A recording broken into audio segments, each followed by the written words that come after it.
আর অন্যদিকে এই ছানি কাটাতে গিয়ে যে বিপত্তির খবর সামনে আসে, দৃষ্টিশক্তি হারানোর অভিযোগ এখন শিরোনামে মেটিয়াবুরুজ সুপার স্পেশালিটি হাসপাতাল। শুধু এটুকুতেই সীমাবদ্ধ নেই সরকারি হাসপাতাল, একেবারে অব্যবস্থার এই ছবিটা। হাসপাতাল চত্বরে আবর্জনা থেকে রক্তের আকাল আছে সবই। জবাবদিহি দুরস্ত, এমনকি উল্টে গ্রুপ ডি স্টাফকে পাঠিয়ে দায় সারেন সুপার। এখানে একটা আউটডোরে তো দেখাতে গেলে ডাক্তাররা পেশেন্টকে ছোঁবে না, প্রথম কথা। হ্যাঁ, দেখা একদম হচ্ছে না। দূর থেকে কি হয়েছে আপনার এই হয়েছে বলে ওষুধ লিখেছে। নামেই সুপার স্পেশালিটি হাসপাতাল, সুপার কিংবা স্পেশালিটি কোনোটাই মনে হবে না এই হাসপাতালকে। ছানি কাটাতে গিয়ে রোগীদের দৃষ্টিশক্তি হারানোর মতো গুরুতর অভিযোগের মধ্যেই উঠে এলো মেটিয়াবুরুজ সুপার স্পেশালিটি হাসপাতালের অব্যবস্থার ভয়াবহ ছবি। মেটিয়াবুরুজ সুপার স্পেশালিটি হাসপাতাল, একদম গাল ভরা নাম রয়েছে, বড় করে ফলক রয়েছে, কিন্তু যে রোগীরা আসবেন বা যাদের পরিজনেরা আসবেন তারা এই হাসপাতালে আদৌ স্বাস্থ্য ফেরাতে এসে স্বাস্থ্যকর পরিবেশটুকু পাচ্ছেন তো? কারণ এই হাসপাতালের যে প্রবেশদ্বার, সেই প্রবেশদ্বার সংলগ্ন গোটা এলাকা अस्वास्थ्यकर भावे रहे। तो उनको ये होना चाहिए ना कि हम साफ करना चाहिए था ना। तो फिर हम लोग को किस जब उनको गंदगी समझ में नहीं आ रहा तो फिर हम लोग को क्यों समझ में आएगा? हम लोग तो आम आदमी हैं। डॉक्टर लोग को ये चीज का ये अंदाजा होना चाहिए ना कि हम लोगों को होना चाहिए। এখানেই শেষ নয়, করুণ দশা হাসপাতালের ব্লাড ব্যাংকেরও। রক্তের চরম আকাল, রোগীর পরিজনেদের হতাশ হয়ে ফিরে যাওয়াই যেন দস্তুর। পেশেন্টকে এখানে কাট করা হয়েছে 1 মাস আগে থেকে, ট্রিটমেন্ট চলছে, এখন বলছে পিজিতে নিয়ে চলে যাও। ব্লাড নেই। ছানি কাটাতে গিয়ে দৃষ্টিশক্তি হারিয়েছেন 20 জন রোগী। এমন গুরুতর অভিযোগ যখন উঠছে, তখন ন্যূনতম দায়িত্ববোধও দেখা গেল না হাসপাতালের সুপারের তরফে। অব্যবস্থার জবাবদিহি তো দূরের কথা, হাউসকিপিং স্টাফকে পাঠিয়ে দুয়ার থেকেই সাংবাদিক বিদায়ের চেষ্টা সুপারের। বাইরে লেখা রয়েছে সকাল 10টা থেকে বিকেল 5টা অবধি দেখা করার সময়। মিটিং আছে, আমারও কাল হচ্ছে, আমি যাচ্ছি। হ্যাঁ, আরে আপনি উত্তর দিয়ে যান। আপনি একটা উত্তর দিয়ে যান। আমি বলছি আপনার পরিচয়টা একটু বলুন। আপনার পরিচয় শুনুন না, আপনি ওয়েট করুন, না। আমি কর্মী, হাউসকিপার কর্মী, হাউসকিপিং এর কর্মী। হাউসকিপিং পরিস্থিতি দেখে অনেকেই প্রশ্ন তুলছেন, আদৌ এখানে সাধারণ মানুষ তারা যথাযথভাবে চিকিৎসা পরিষেবাটুকু পাচ্ছেন কি? সেখানে এই হাসপাতাল কর্তৃপক্ষ তারা কি আদৌ দায় এড়াতে পারবেন? প্রশ্ন থাকছেই। ভিডিও জার্নালিস্ট পিনাকি নন্দীর সঙ্গে ভাস্কর বসু, রিপাবলিক বাংলা।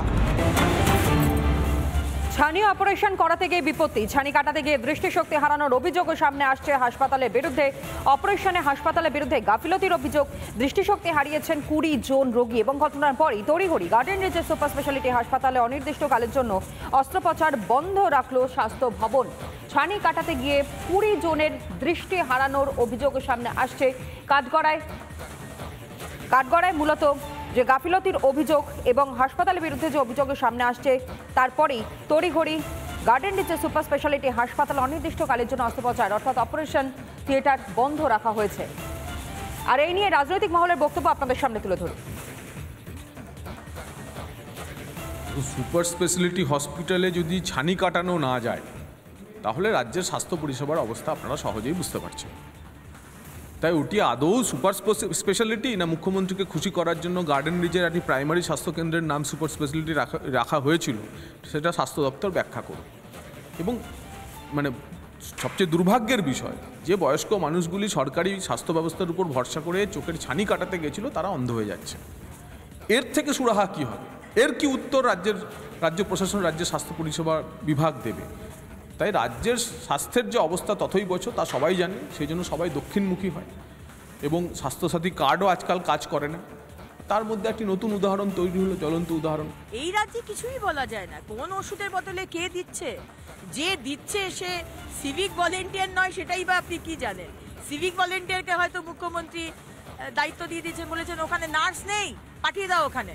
আমরা আগেও দেখেছি আমাদের প্রাণের কোনো দাম নেই, কুকুর বেড়ালের মতো মানুষ মরছে। আমরা তো এমনি অন্ধরাজার দেশে বসবাস করছি। এই রাজ্যে স্বাস্থ্য নেই, স্বাস্থ্য সাথী কার্ড আছে, যদিও স্বাস্থ্য সাথী কার্ডে আবার ছানি অপারেশন হয় না। যাদের কাছে আমরা গিয়েছিলাম আমাদের দৃষ্টি ফিরিয়ে দাও বলে, তারা আমাদের ওইটুকু দৃষ্টিও কেড়ে নিয়েছে। কেড়ে নিয়েছে একদিক দিয়ে ভালো হয়েছে, সমাজের এই পাপগুলো একটু কম দেখবে। মুখ্যমন্ত্রী এত বড় বড় বাতেলা মারেন, সরকারি হাসপাতালগুলোর নগ্ন চেহারা, উলঙ্গ চেহারা আরেকবার আপনাদের সামনে দাঁড় করিয়ে দিয়েছে। অত্যন্ত দুর্ভাগ্যজনক ঘটনা। যারা এই ঘটনার পেছনে আছে, যারা এই ঘটনার জন্য দায়ী, আইন তাদের বিরুদ্ধে আইনানুগ ব্যবস্থা নেবে।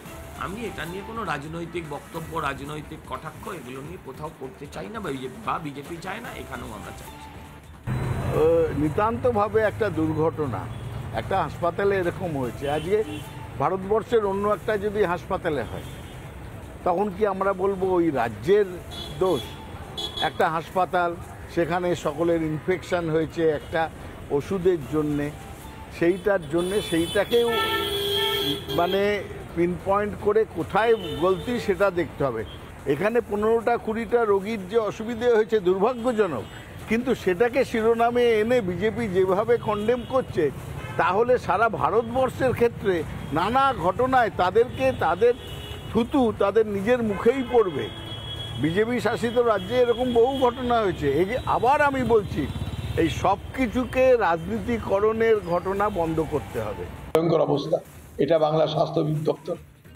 এই বাংলায় যেখানে কিছু যান না, প্রাইভেট ডাক্তারদের চেম্বারে যান, মানুষের খালি মিছিল দেখুন, ভিড় দেখুন আর মিছিল। হাসপাতালগুলো পড়ে আছে, খালি দাঁড়িয়ে আছে, চিকিৎসা নেই, ওষুধ নেই, যন্ত্র নেই, ডাক্তার নেই। হাজার হাজার লক্ষ লক্ষ মানুষ আজকে বাংলায় তারা সব ভিড় করছে প্রাইভেট ডাক্তারদের কাছে। নার্সিংহোম ব্যাঙের ছাতার মতন অলিতে গলিতে গ্রামে গঞ্জে গজি উঠেছে। এখানে কোনো কন্ট্রোল নেই, কোনো নিয়ন্ত্রণ নেই। যেগুলো আইন মেনে হচ্ছে কি হচ্ছে তা দেখার জন্য কোনো ব্যবস্থা নেই। রন্ধে রন্ধে আজ পশ্চিমবঙ্গের মুখ্যমন্ত্রী তৃণমূল দল কিছু পারুক আর না পারুক, আজকে বাংলার রন্ধে রন্ধে তারা দুর্নীতিকে প্রবেশ করে দিয়েছে। জানি না এ বাংলার ভবিষ্যৎ কি। খুবই খারাপ হচ্ছে সরকারি হাসপাতালের পরিষেবা, সেটা নিয়ে প্রশ্ন উঠছে এবং এটা সরকারি চিকিৎসার জন্য ভালো হচ্ছে না।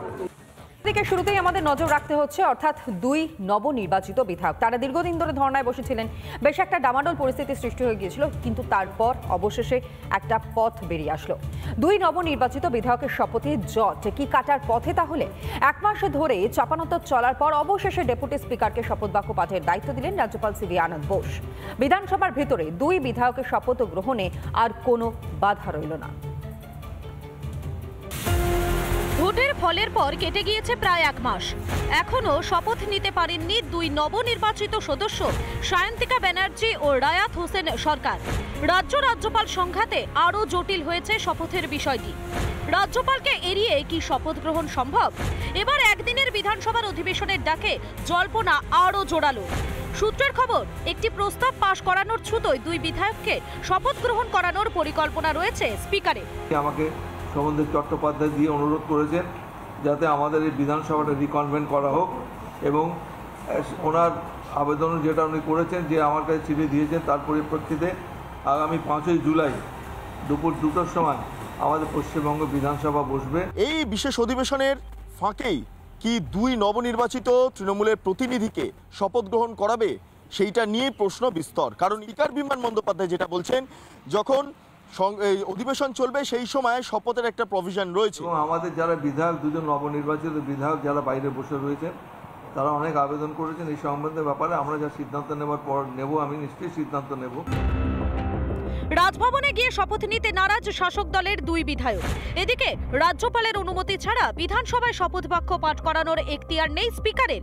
শপথের দাবিতে বিধানসভার বাইরে লাগাতার অবস্থান বিক্ষোভ চালিয়ে যাচ্ছেন সায়ন্তিকা এবং রায়াত। প্রথমত আমাদের নেতৃত্ব বলে দিয়েছে যে দুই বিধায়ক যাবে না, ঠিক আছে। আমরাও আর মানসিকভাবে যেতে ইচ্ছুক নই। কুণাল ঘোষকেও, আমাদের দলের মুখপাত্র, আমাদেরকেও কিন্তু অ্যাটাচ করেছেন মানহানি মামলাতে। সেখানে আমার মনে হয় যে এথিক্যালি আর শপথ বাক্য ওনার কাছে আমাদের পাঠ না নয় ভালো। আচমকা অধিবেশন ডাকায় স্পষ্ট আপত্তি জানিয়েছে বিজেপি। এটা আমার মনে হয় খুব অন্যায়, কারণ আমাদের উত্তরবঙ্গের যে বিধায়করা তারা তো আসতে পারবে না শর্ট নোটিসে। শপথ গ্রহণের বিষয়টা খুব আমাদের কাছে খুব ক্লিয়ার। আমাদের মহামহিম গভর্নরের পুরো এখতিয়ারে, জুরিসডিকশনে এই শপথ গ্রহণ। স্পিকার মহোদয় বা ডেপুটি স্পিকার বা চিফ মিনিস্টার কিন্তু এটা ডিসিশন নিতে পারেন না। এর থেকে রাজ্যপালের মুখোশটা খুলে দেওয়া যাবে। The right decision to call for a open session, special অধিবেশন, এটাই রাজ্যপালের মুখোশ খুলে দেওয়ার পক্ষে যথেষ্ট। রাজ্যপালকে এড়িয়ে শপথ গ্রহণ কি আদৌ সম্ভব? স্পিকার অবশ্য বলছেন যা হবে আইন মেনেই হবে। রিপাবলিক বাংলা।